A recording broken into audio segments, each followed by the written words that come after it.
Calxiyn and Hunter here. If you guys enjoyed this video, you guys should subscribe, become patrons over on Patreon to support the channel, and remember to follow us over on social media. So, people don't know this picture exists, alright? And so this is getting kind of crazy. So we are talking about Maria today, but not really because of Maria, alright? So I'm gonna show you guys this, okay? Why doesn't anyone know this picture exists? Because it wasn't in the trailer. No. It was an image that was just given to literally like one media outlet. So this was a Collider news article, and they didn't even explain it.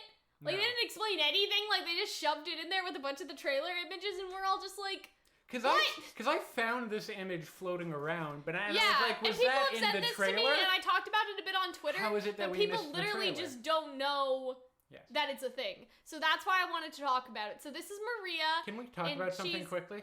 What? Those pencils look way too realistic. Look at those pencils, then look at Maria, then look at those pencils. Those pencils are the single most realistically textured thing. But at the same time, like, images in RWBY are always 2D. Like, look at Maria, and then look how this guy looks in his profile picture. That's true, but then again, I feel like they did crunch in RWBY just to make those pencils look beautiful. Oh my Anyways, God. back to Maria. Back to Maria.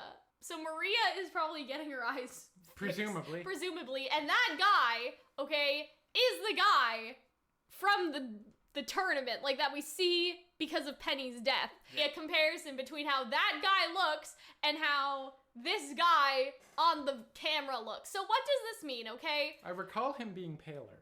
Or was he paler? No, he was dark. Oh, was he dark? So we've been guessing, so it's right, been we've talked about this, and we guessed before in a different video. A very long time ago. Or on Twitter or something. Like, I'm pretty sure, I don't know, it was somewhere, like, that the guy that made Penny would also fix Maria's eyes. Yeah. And this opens, like, some doors and some avenues, okay? So first of all, how do you imagine this man? Because Geppetto in Pinocchio is pretty, like, happy and, like, very, like, I don't know how to explain it, like, very, like, bouncy sort of Italian. Does that make sense? Like, he's just enjoying, like, he's just living his best life and all that stuff. So there's definitely like that. And then you're like, is he going to be bouncy? But also his country is currently gearing up for war, and he saw his daughter dismembered on live television. I think that would be a very refreshing type of character. Like, if they went with the Disney interpretation of Geppetto. This is muted for obvious reasons, but, like, look at him and how he sort of moves and, like, how he, like, you know, just bouncy. How he's just a very, like... You know what I'm saying? Like, the way that he acts, like, we stand. It's very like, Disney. How he acts here. Yeah, I would really like I would really like him to be this way. I want to see there's a scene where he's dancing. Hold on. Like, I just want him to be like that. Is that so much?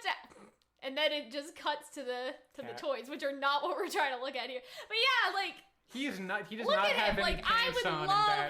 I would love for him to act like this, is what I'm saying. I hope that the RWBY Geppetto also isn't wearing pants. Yeah, so that's just kind of, I just want him to be like that. Is that so much ass? To be very happy. You know, to be but a it's happy not realistic because... No, it's not! As previously mentioned, his country's at war and his daughter was eviscerated on live television.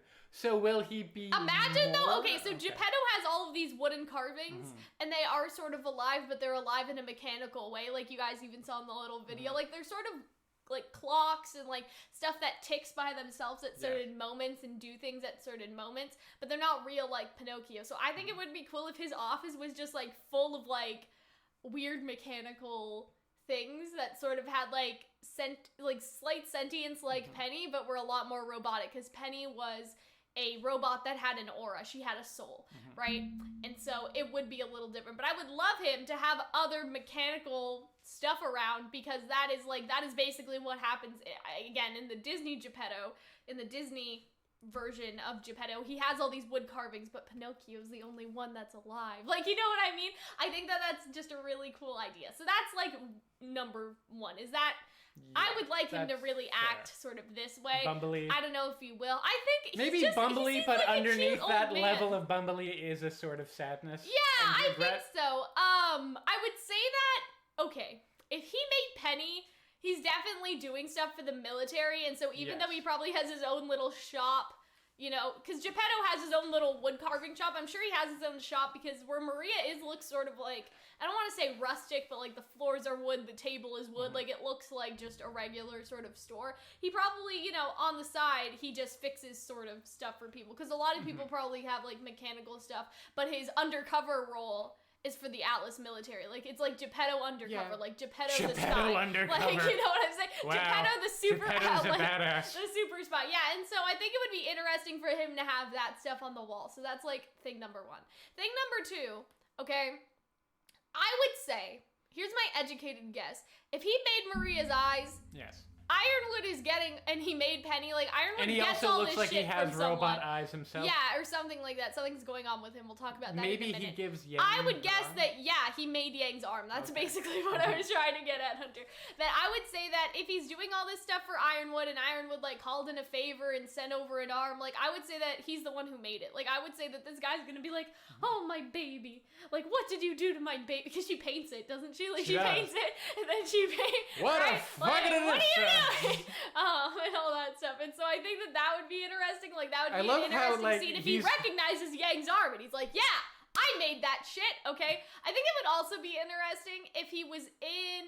I don't know how to explain it exactly. I don't want to say a wheelchair, but you know how Doc Ock moves around with, like... Robot? Like... with the octopus parts instead of walking. Like, I would love if he sort of had something like that. So, again, not a wheelchair, but some sort of, like, old robot man legs. walking device where he has robot, like... Yeah, so basically, like, Doc Ock, he also had, like, robotic, that could have just been the sheen off his glasses. I don't know if he would have robot eyes, but I think that, like, it would be cool if some part of him, like, moved around, I guess you could say smarter. Right? Instead of walking himself, something else does the walking for you. To me, that's smart. Like, to me, I'm like, yes. I don't have to move my... I don't need to move. Great. My muscles can become emaciated? That sounds great. Exactly. No. But yeah, I think it would be cool if he had a Doc Ock sort of situation like that. I do like his little glasses. Maybe those will be little, like, computerized. He looks like the guy from Ghost in the Shell that also has little square... Yeah. Not square, circular glasses. So here's the thing. Here's the thing, sis. Okay, we gotta talk about this. So, RWBY is weird, okay? Because the Vital Festival was sort of this international event, and everybody's, like, Pyrrha's like a superstar, and, like, everybody knows her still on a cereal box, but does anybody in Argus be like, those people are from the Vital Fest. Like, no, like, nobody gives a shit. And, like, the world has been through war and, like, terrorism and bad things, so I get if they don't remember. I just wish that it was more like My Hero Academia, where, like, Midoriya and them are all on the subway, and people are like, you're from the Heroes Tournament. Like, literally like that.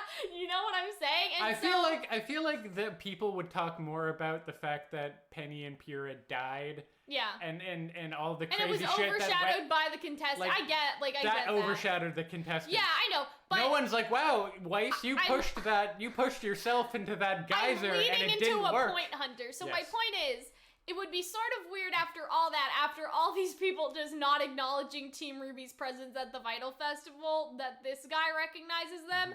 But at the same time, Penny seems to communicate with Ironwood on the regular, and even in the manga, she's just like, oh yeah, I love my two dads. Like, she means Ironwood, and then she means his regular dad, and that was when the CCTV towers were still up, right? And so basically, my idea kind of is, like, what if, you know, Penny, like, was like, Dad, I made new friends, like, they're Team RWBY, and Ruby's like this, and Blake is like this, and Weiss is the heir to the Schneider, like, she's just so excited, and she'd tell, and so he's like, yeah, I know all of you, like, my daughter used to talk about you all the time, and then they're just like, you're not, like, what the fuck, and then he's like, yeah, Penny, and then Ruby's just like, oh, fuck. You know what I mean? I think that would be nice. Like, that's the cliffhanger for that episode in my head. So at the beginning of the episode starts with the fight scene. Okay, this is how I would structure it. Starts with the fight scene, the fight in the town. Maria fucked off to go get her eyes, and they're like, oh, we should probably go check on Maria, make sure the Grimm aren't, like, eating up Geppetto's shop over there. You know what I mean? And so they go into Argus. They look in the city a little bit. Right, they walk around, whatever. The Grimm invade. They fight the Grimm. They go try to regroup with Maria. They walk in, and he's just like, oh, I know you guys. My daughter told me all about you. And then he's just like, your daughter? Like, who's your daughter? And then he goes, there's one Australian and apparently also one Italian. Oh, Mamma Mia! And then he's like, my daughter is Penny. And then, scene. Like, that's the end of episode 1. But he probably would be like, unless there's another Penny. You understand what I'm saying? Yeah, Well, that's how I would. Yeah. If my prediction is spot on for how everything is laid out, I'm literally gonna shit myself.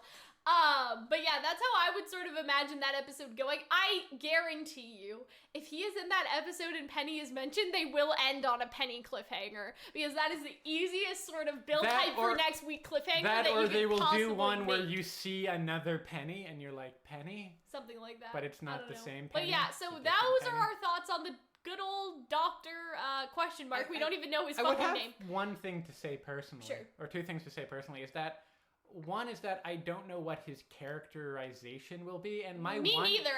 I have a hope. Guess. I just hope that he's gonna be a nice old man. I have one guess. I want him to be like my grandfather, you know, like happy and like I don't give a fuck. I'm 90 years old, but at the same time very strict when needed. Like I think he's very bubbly, but he has like a sort of sadness underneath that. And I think what would be interesting with him is that he clearly like loves his daughter and loves his work.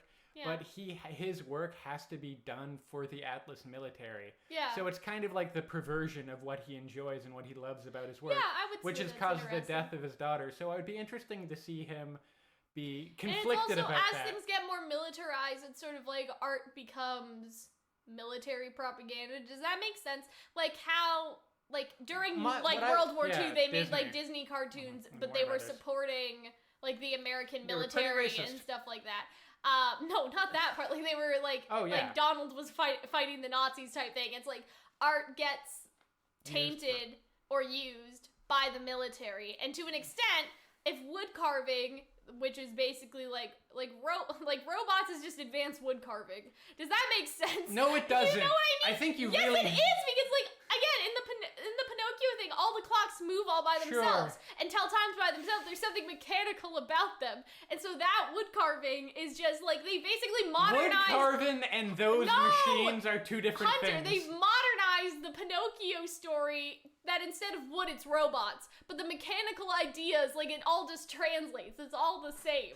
Is that not true? I guess. Exactly. You said it the weirdest way I you know could have I did, but they understand. You understand? But so he might be upset that his work is being perverted, and he might try to rebel against it. Yeah, I think that would be interesting. Because that leads into my second thing. And that would also be interesting why he still has his own shop.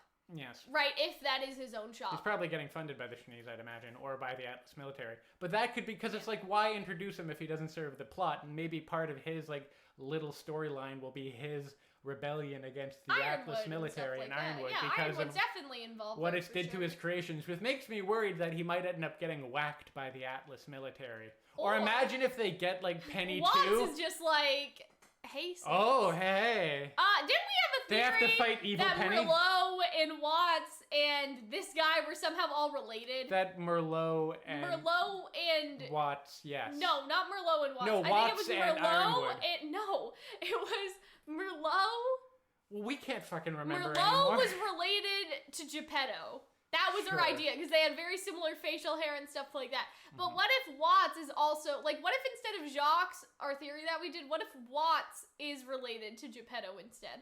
One of them was a disgraced Atlas scientist, and then one of them rose above, and it's still and a later sibling. Becomes a disgraced exactly, Atlas it's still a sibling rivalry and sort of all of that stuff. Like, that's interesting. Maybe I should talk about that in my Weiss video. But yeah, I'm making a video about Watts later this week, so that's actually kind of interesting, because then you'd have two brothers, and then one of them sort of does things for love, and sort of, again, the Geppetto thing, where he's making all these very cute wood carvings and puppets and whatever, but then you have Watts, it also has to murder people. Who sort of makes things in a very...